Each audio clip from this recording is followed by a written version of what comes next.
Bien, comenzamos hoy con el análisis del volumen 3 de la serie Historia de la Sexualidad, titulado La inquietud de sí.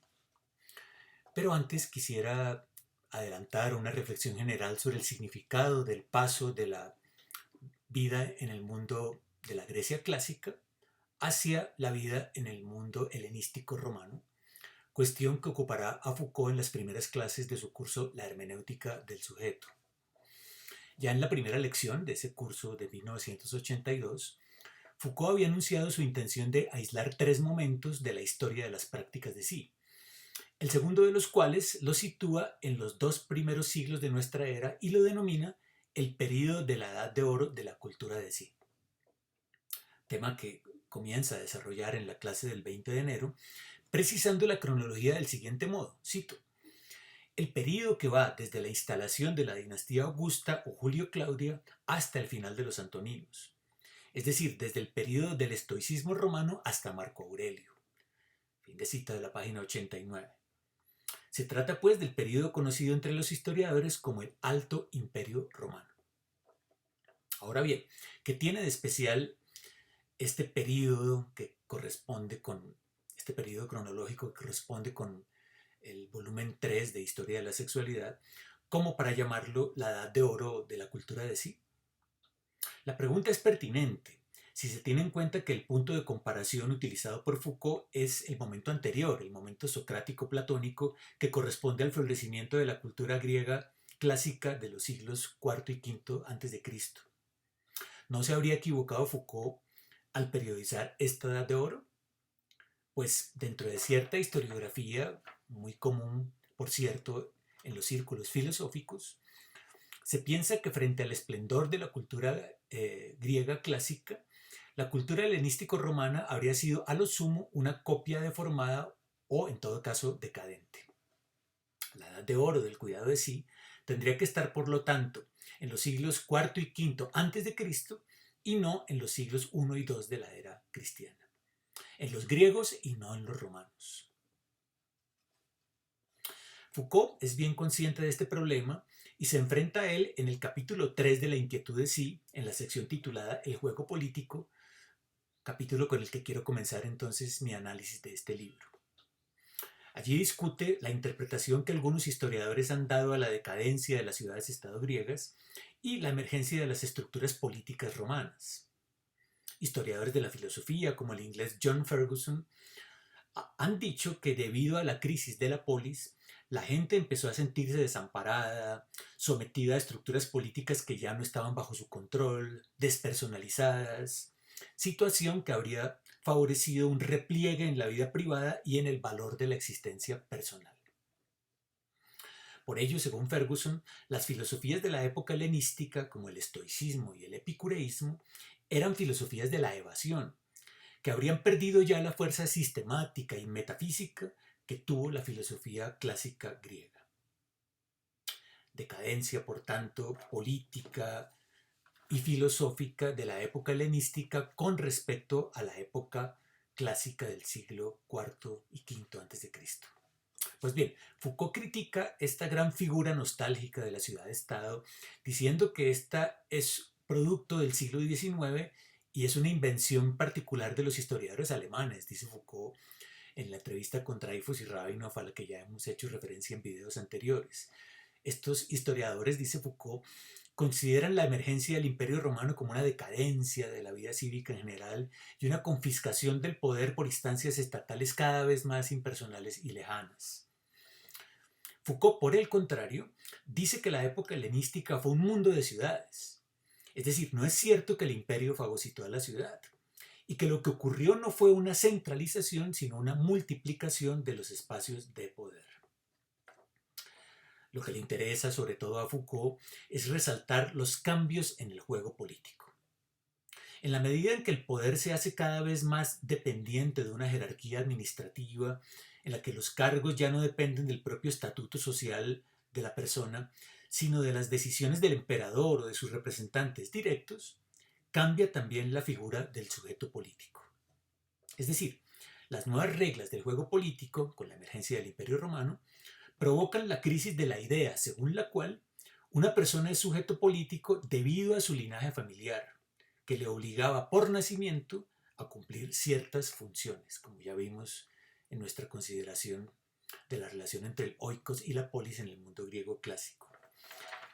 Ya el linaje no es determinante de las funciones políticas, de modo que las personas empiezan a entablar una relación distinta con su propio estatuto y consigo mismas. Se trata, dice Foucault, cito, de constituirse y de reconocerse como sujeto de las propias acciones, no a través de un sistema de signos que marque el poder sobre los demás, sino a través de una relación tan independiente como sea posible del estatuto y de sus formas exteriores. Fin de cita de la página 83. El nexo entre uno mismo y la actividad política ya no viene definido por el nacimiento y el rango, sino que se vuelve un acto personal, dice Foucault. Pues aun cuando alguien pueda ser designado para gobernar por causa de su rango, en el Imperio Romano nadie podía estar seguro de cuánto tiempo ese cargo podría durar. Se ejerce el poder en el interior de una red donde se ocupa una posición de gozne, aclara Foucault en la página 85. Es decir, que esa persona siempre podrá ser prescindible. Su permanencia en el cargo político ya no la podrá asegurar el estatuto social, pues no es ya el estatuto el que fija las reglas del juego político. Bien, pero volvamos a la pregunta.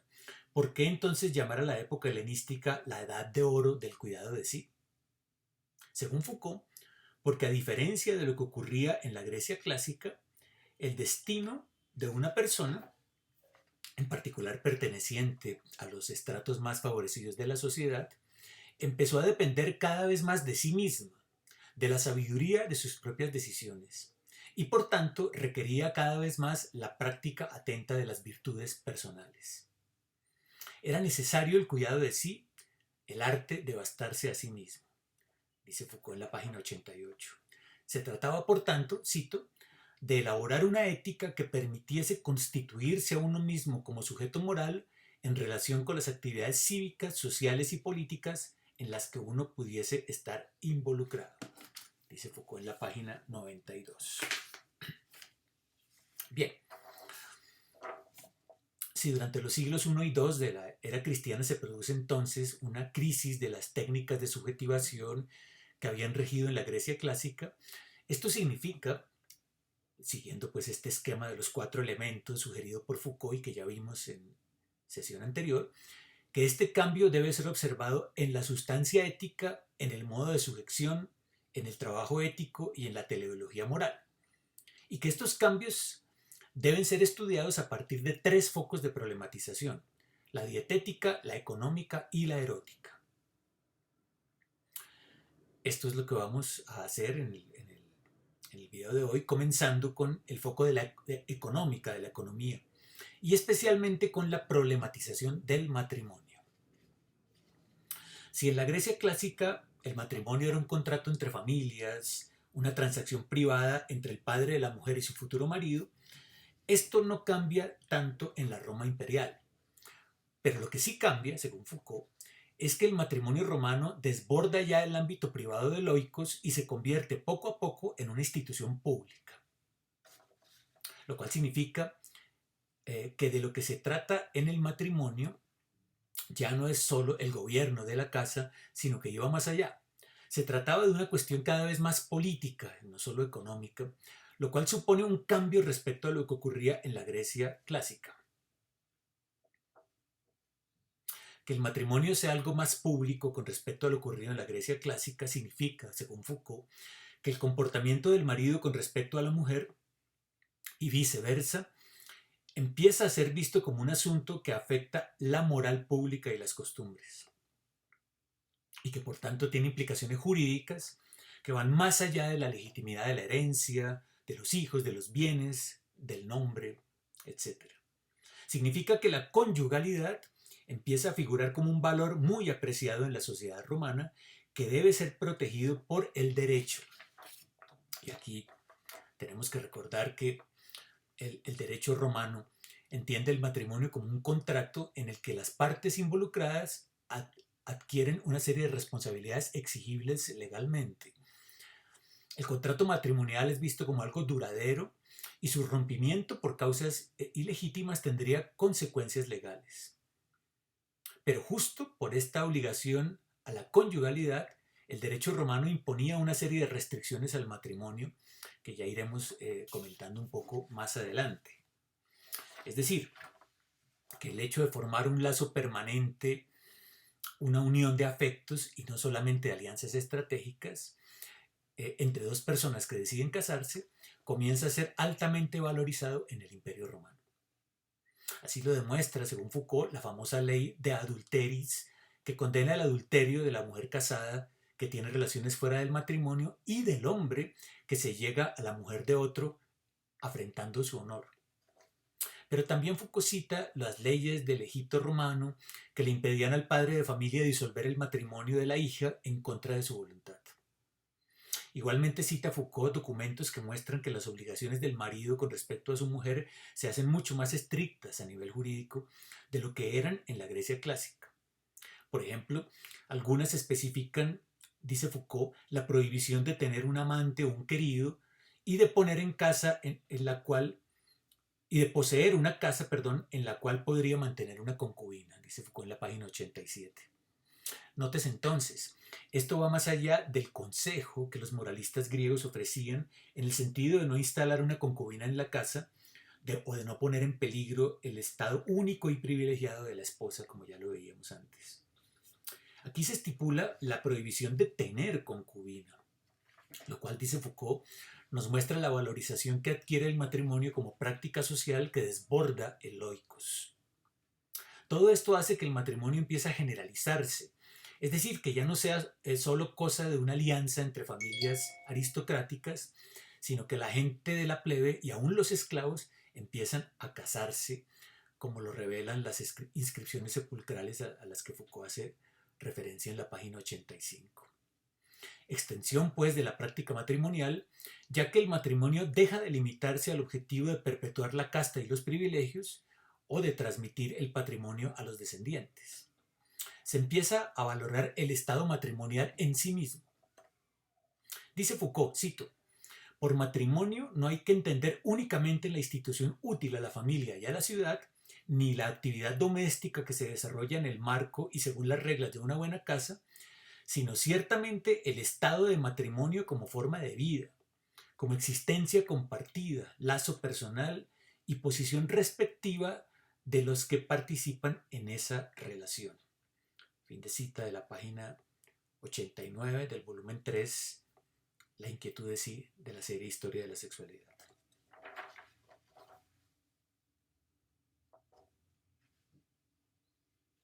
Bien, vamos a comenzar a estudiar el modo en que Foucault considera, sobre todo, la problematización estoica del matrimonio.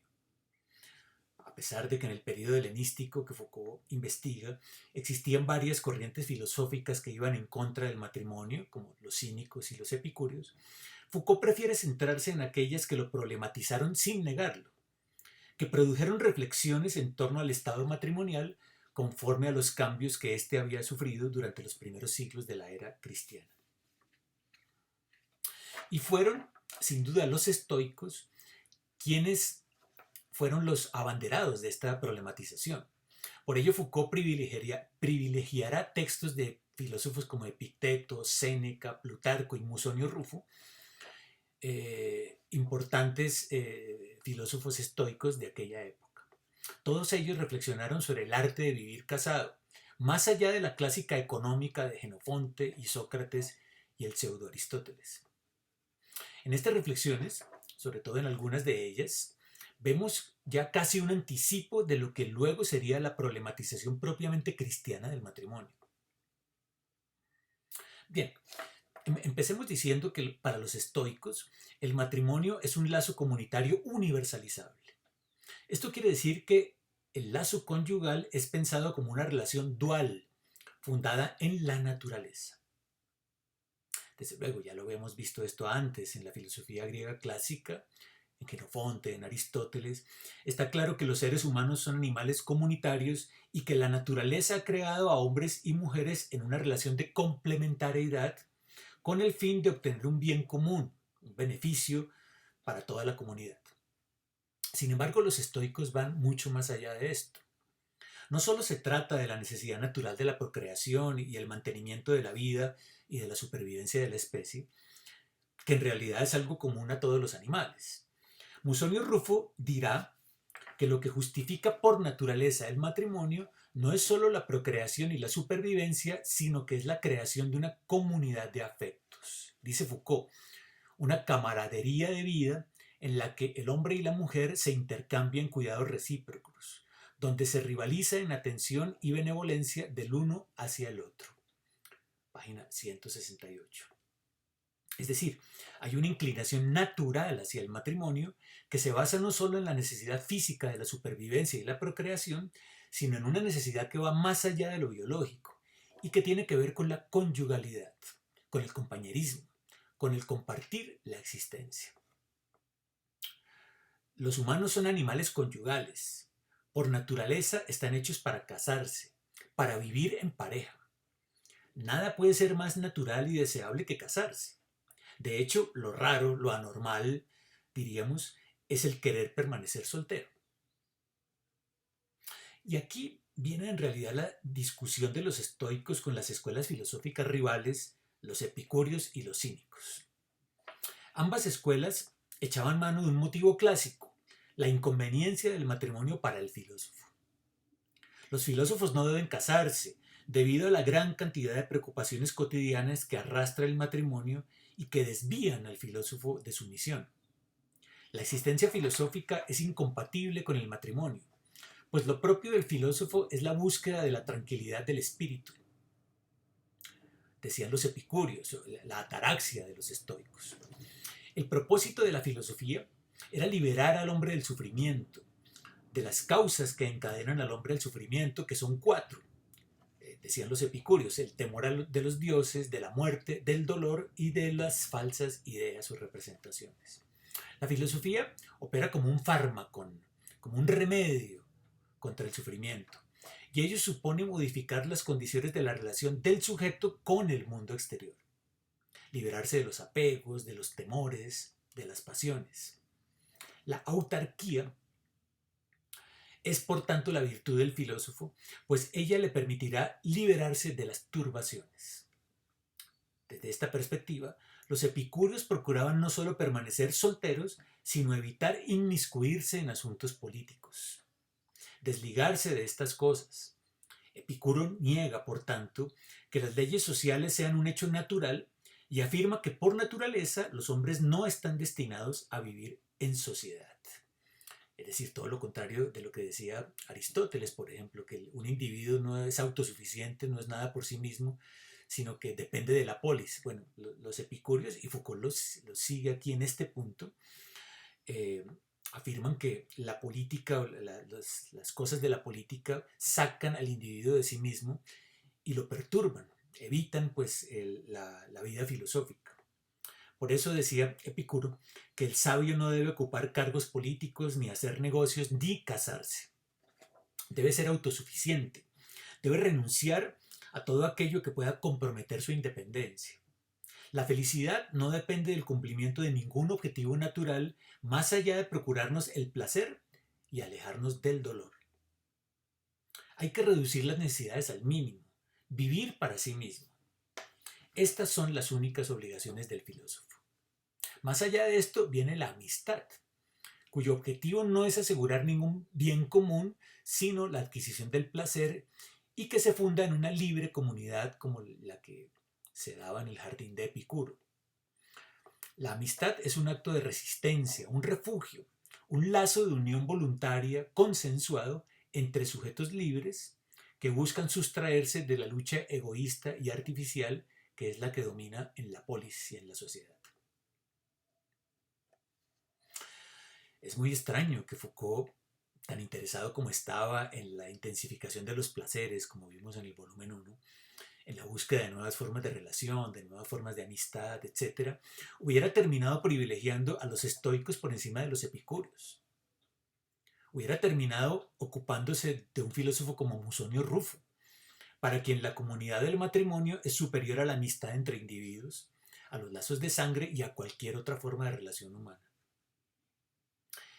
En su tratado titulado Sobre el matrimonio como obstáculo a la filosofía, Musonio Rufo dice que el matrimonio es un deber universal y que por tanto también el filósofo debe casarse si quiere ser fiel a su misión, pues no puede ser filósofo y vivir contra natura, es decir, soltero.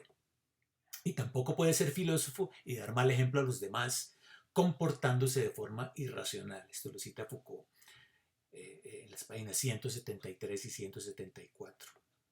Existe pues un lazo de copertenencia entre el amor a la sabiduría y el matrimonio, puesto que nadie puede cuidar de sí mismo sin ser capaz de cuidar a los más cercanos. Y el matrimonio es precisamente eso, es la comunidad de vida, es una relación de mutua ayuda y solidaridad. A través del matrimonio uno se constituye en sujeto moral. Y esta es precisamente la filosofía, de esto se trata la filosofía, la búsqueda de la perfección moral. Los textos estoicos que Foucault examina proclaman entonces el matrimonio como una institución ética, como una fusión total, como una identidad de propósitos, de proyectos de vida. Suena casi como la sacramentalización cristiana del matrimonio, pero aquí no existían todavía componentes religiosos, sino únicamente éticos. Los estoicos alaban la existencia conyugal porque a través de ella el sujeto puede ejercitarse en el cultivo de sí. El arte de la conyugalidad forma parte integral del cultivo de sí, afirma Foucault en la página 181. Estar casado equivale a estar en comunión con el cosmos, a vivir en armonía con la naturaleza, decían los estoicos. Casarse es entonces un principio moral universal, válido para todo aquel que quiera llevar una vida conforme a la razón. Pero atención, esto vale solamente para los estoicos, pues en las otras escuelas el modo de sujeción era diferente. No puede generalizarse esto y decirse que en los siglos II y III de la era cristiana se produjo una ruptura en el modo de sujeción y tampoco en las técnicas de sí o en la teleología moral, como pretende Foucault. Foucault hace aquí una elección. Decide examinar la problematización de los estoicos y no la de los epicúreos o la de los cínicos. Y tampoco puede deducirse, esto sí lo reconoce Foucault, que la gente a la que iban dirigidos estos textos se comportaba realmente de ese modo. Porque ya hemos dicho que los materiales, los documentos que utiliza Foucault son materiales escritos por filósofos o moralistas y dirigidos a las clases altas de la sociedad. Bien, finalizo con una consideración en torno a la conyugalización de las relaciones sexuales en los textos estoicos que Foucault examina y que proponen un cambio sustancial con respecto al modo en que en la Grecia clásica se problematizaba la relación con la esposa. Según Foucault, asistimos en los siglos I y II de la era cristiana a una conyugalización integral de los afrodisíacos, nos dice en la página 183. Rigorismo moral que rompe con el liberalismo, vamos a llamarlo así, con que el tema era tratado en la época clásica, donde, recuerden, el marido no estaba obligado sexualmente a su mujer, a no ser para procurarse una descendencia legítima. Mientras que para los griegos clásicos el placer sexual del hombre era admitido fuera del matrimonio, los filósofos estoicos, unos más que otros, lo niegan. No son tolerables las relaciones sexuales extramatrimoniales si es que alguien quiere convertirse en sujeto moral. ¿Y por qué no? Porque la conyugalidad liga sexualmente. Es decir, recuerden exactamente lo contrario de lo que se decía en el mundo griego clásico. La conyugalidad liga sexualmente la monogamia. No solo a nivel económico, jurídico y afectivo. Los esposos tienen entre sí un deber conyugal. Es decir, fíjense, no fueron los cristianos, San Pablo, quienes inventaron todo esto, sino que fueron los estoicos. No se trata ya de que el marido debe ser fiel a la condición estatutaria de su mujer, evitando poner en peligro su lugar con otra mujer. Ahora la cosa va mucho más allá. Se trata de fidelidad sexual. El marido ama a su mujer y por eso tiene el deber de no herirla con el hecho de encontrar placer con otras mujeres. Pareciera entonces que el matrimonio se convierte, para algunos filósofos estoicos, en el único lugar donde se puede hacer un uso legítimo de los placeres.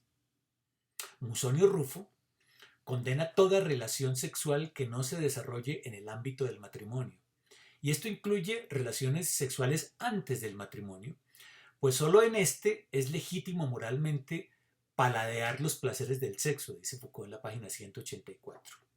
La conyugalidad es la condición del ejercicio legítimo de la actividad sexual, dice Foucault. Ahora bien, el placer sexual, aún dentro del matrimonio, no puede desligarse de la actividad procreadora. Por eso Musonio Rufo critica la contracepción, ya que esta atenta contra el orden universal creado por los dioses. Uno no debe querer evitar nunca tener hijos en la relación sexual con la esposa. No porque el placer sexual en sí mismo sea malvado, sino porque ese placer no es un fin en sí mismo, sino que viene ligado con otras actividades sociales. La progenie, la ciudad, la comunidad humana universal, decían los estoicos. No es posible sustraer el placer sexual de la red de obligaciones morales del hombre. No es posible aislar el placer sin atentar con ello contra el comportamiento racional del ser humano. Igual ocurre para Musonio Rufo con el adulterio. Quien comete adulterio no solo atenta contra el principio de fidelidad conyugal, sino contra todo el tejido social, pues la infidelidad rompe los lazos éticos que unen al hombre con sus amigos, con sus vecinos, con sus conciudadanos en general. En otras palabras, para Musonio Rufo, el acto sexual no es algo aislado, no es algo privado, sino que está unido casi que orgánicamente con todo un tejido ético de relaciones sexuales. No hay, por tanto, un uso privado de los placeres. O dicho de otro modo, el mal uso de los placeres conlleva un desgarro en el tejido de relaciones entre los hombres. Porque la conyugalidad es una pieza fundamental de los lazos de comunidad que la naturaleza ha fijado para nosotros. Quien destruye la conyugalidad, con la infidelidad, con el adulterio, con la contracepción, atenta contra el orden natural de las cosas. Bien, en cuanto al tema de las relaciones sexuales entre los esposos, Foucault dice que tanto Musonio Rufo como Séneca y Plutarco aconsejan evitar tratar a la esposa como si fuera un amante. No se trata solo de darle la dignidad que le corresponde en términos de ama de casa o madre legítima de los hijos, sino que se trata aquí de que esa dignidad debe traducirse en las relaciones sexuales mismas. Sería rebajar a la esposa si el marido hace con ella cosas que normalmente se hacen con una prostituta o con una concubina. El marido debe, por tanto, observar la siguiente regla de prudencia, dice Foucault, cito, encontrar una vía intermedia entre una austeridad excesiva y una conducta demasiado cercana a la de los depravados.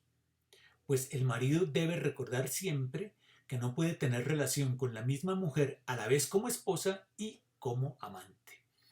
Fin de cita de las páginas 195 y 196.